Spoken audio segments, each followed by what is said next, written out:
Hello, it's Burgess Taylor, and it's the next part of my outline using the hero's journey and tarot cards. But just so you understand, I'm not limiting myself. If I feel like something doesn't work or it's not going to work in a particular place, I can change things up. The hero's journey is not set in stone. There are a ton of movies, a ton of books that are examples of the hero's journey, then they're definitely not similar. Jaws is the hero's journey. The Witness, The Wizard of Oz, a lot of Disney movies, Star Wars, Forrest Gump. There are a lot of movies out there that are examples of the hero's journey, but they're not the same story at all. So, when thinking about my character and the call to adventure, I realized that my character needs to somehow refuse the call. She needs to go to her grandmother's funeral and then come back home maybe and find out that her girlfriend's cheating on her. Before she leaves to go to the funeral, she knows she just can't prove. So, one, her girlfriend's not coming with her to the funeral. Two, she's going by herself. I mean, I don't know how many of you out there who are watching have a significant other, or if you've been in any kind of serious relationship, if you have something happen like that is tragic, you want your significant other, or hell, your best friend, they should be there with you, right? Well, the girlfriend should be there with her, and the fact that she's not says a whole lot about, one, their relationship, and two, the girlfriend. So I think I'm going to change that around. Now, all of this is subject to change. I don't want to put a whole lot of spoilers out there, because if I do finish the novel and I think it's good enough and I edit it, I would like to send it to publishers or maybe self-publish. So there's going to come a time and a point where I will stop with some of this, and I would just give general stuff, or I will talk about it in general, or I would talk about like what I learned from it.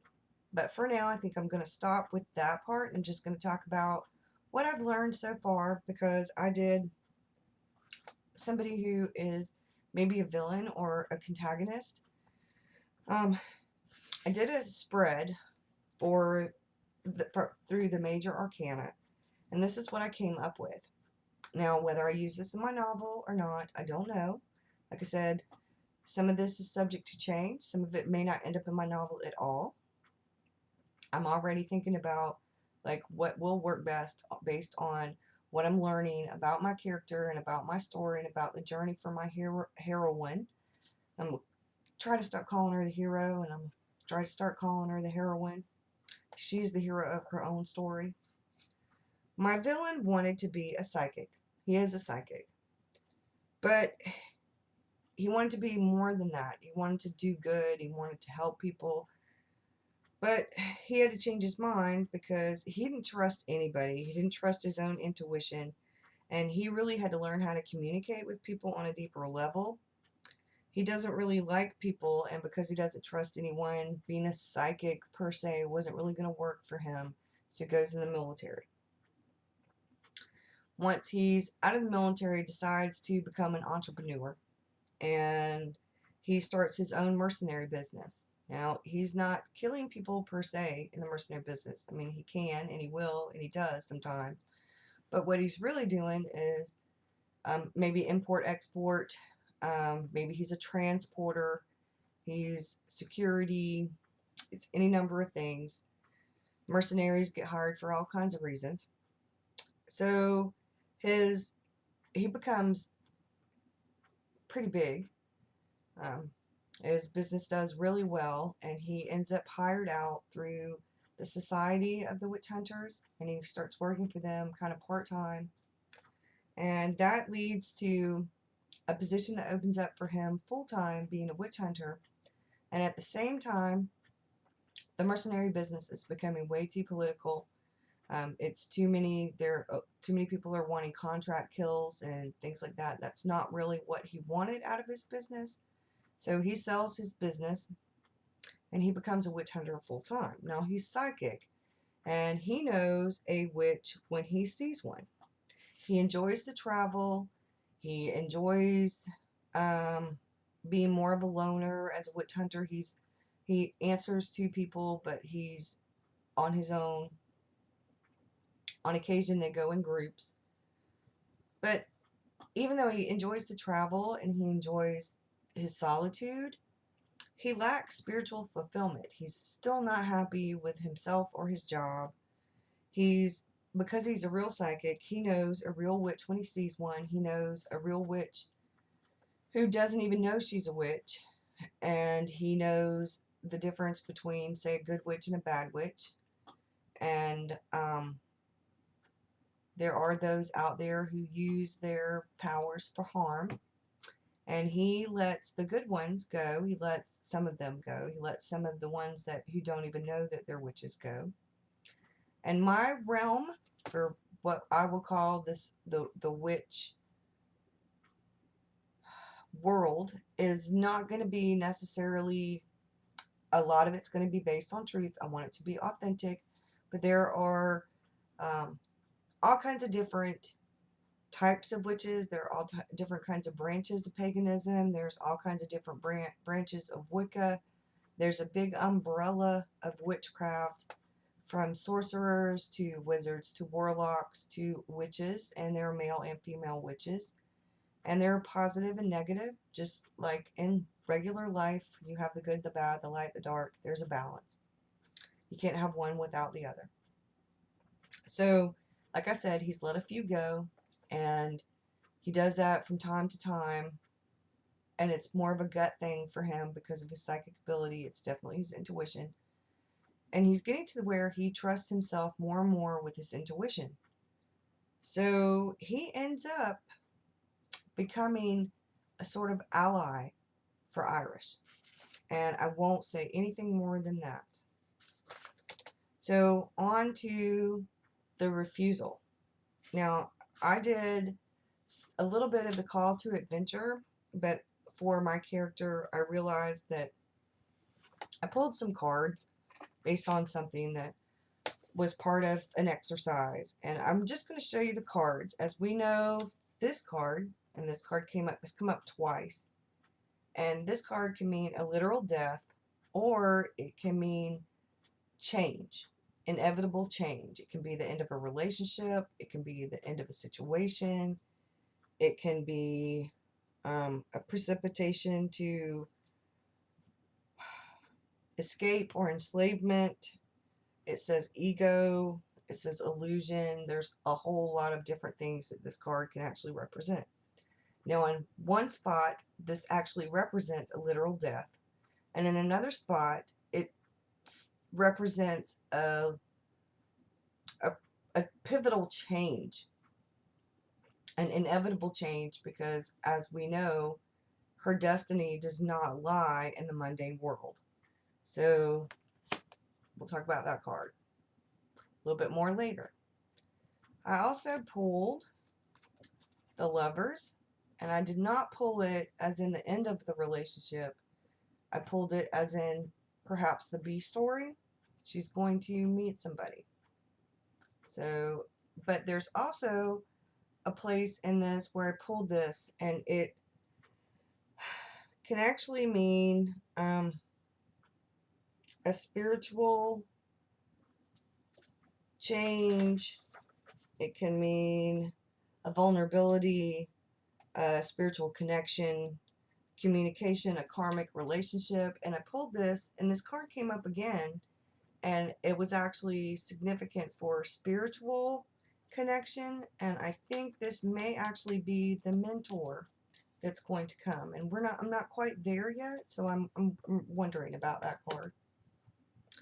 I pulled the Emperor, and the Emperor represents strength, leadership, independence, self-will, authority, determination, endurance, stability, following the rules.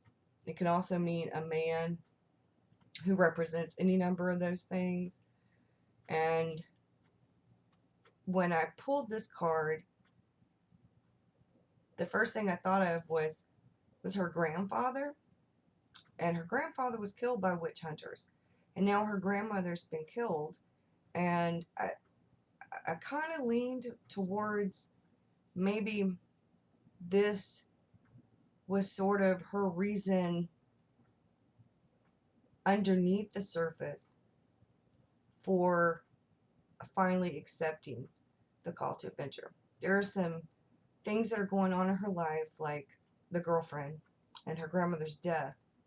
But I want to say, and I will say that because this came up, this card, the Judgment card, and it came up beside the Emperor. And you put these two cards together, and when I got out of this card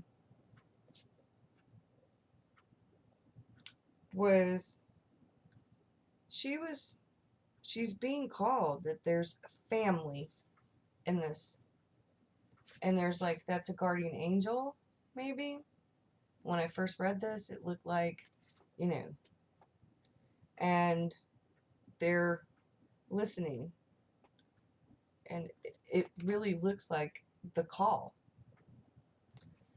So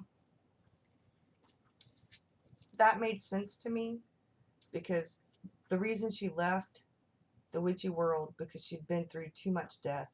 Her grandfather's death was the trigger that finally was just the straw that broke the camel's back, and afraid that the witch hunters would kill her, kill all the people she loved, and she's extremely powerful. And nobody in the coven except her brother and her grandmother know just how powerful she is. If the witch hunters knew, then they would come after her. Now they've come after other people in her family, her parents, her grandfather, now her grandmother, and I pulled these. So to me, that made a lot more sense. The girlfriend doing what she does is just kind of the icing on the cake in a negative way. Now, this was one of the cards I pulled. It's called the Stars. And the Stars is actually my call to adventure card. Now, the Stars is a precipitates a call to adventure. It's the death. It says represents why your character would consider accepting the call. The Stars says it's a hope, promise, overreaching, rising, overpromising messages, and replenishment. Now, I think when she finally accepts the call to adventure, after she's reluctant about it and she refuses it, and then she comes back with a whole different attitude. And I think that this card is what represents her whole different attitude. Now, pulling the cards, she has a choice to make. That's one of the other things that the Lover's card represents. And like I said, the Death card represents change. So she's gone to her grandmother's funeral. She's refused the call. She knows that certain things, she's talked to the lawyer. They've went over the grandmother's will. She goes back home. When she goes back home, everything's up in the air. Her brother is like, what in the hell are you doing? You know that we need you. Her cousin's telling her the same thing. She's just like, I just don't think I can do this. I'm not ready for this. I just want to be normal. I'm out of here. I've got to go. I have things I need to tend to. She goes back to her job, back to her girlfriend, back to her apartment, back to her cute, normal, what she feels like is her safe little world. And it's not. And so then some things happen. And like Luke, when he refuses the call, refuses to help Leia, with Obi, he tells Obi-Wan Kenobi no, and he goes back, and then he goes back only to find that his aunt and uncle have been killed, and then he decides now it's personal. He's motivated. He has a reason to go, because at this point he doesn't know that Darth Vader is his father. He doesn't know that Leia is his sister. He knows that the people that have raised him, they've been killed, and he has nothing left. He didn't really like being there anyway. He felt the call to adventure before he ever encountered any of that. He was just, his aunt and uncle don't want him to leave. They need him on the farm. There's a lot of different things. So he's, I don't know. I want to go. I don't want to be stuck here. But then when he gets an opportunity to not be stuck there, there's responsibilities. And he's a good person.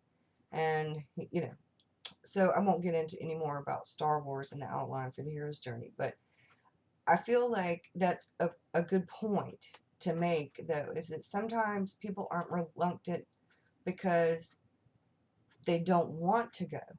Sometimes they're reluctant because they feel responsible for other things, or maybe because they're afraid. Sometimes you're an adventurer at heart, but you're afraid.